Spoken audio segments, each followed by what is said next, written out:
Hello guys, good morning. Paano mag-turn on ng ads sa InStream Ads?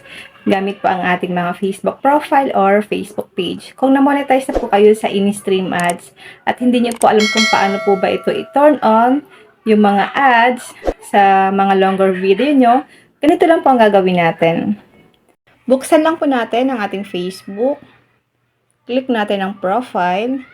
Dito guys, lalabas dito lahat ng mga pinost natin sa ating Facebook page or Facebook profile. Kung monetize na po kayo sa InStream Ads, kailangan po talaga natin na i-turn on ang ads sa ating long form video para mabayaran tayo ni Facebook. Kasi guys, kailangan po natin i-turn on ang ads sa ating long form video para malagyan po yan ng ads at para po kumita tayo sa InStream Ads. Hanap lang tayo guys ng video. Lahat po ng long form video natin, kailangan po natin siya guys i-turn on para po malagyan siya ng ads ni Facebook. Kasi dyan tayo guys kikita sa ads kapag naka-turn on po ang ads sa ating InStream Ads sa long form video. Halimbawa guys, ito, click nyo po ang See Insights and Ads. Click Total Insights. Then scroll up natin ito guys.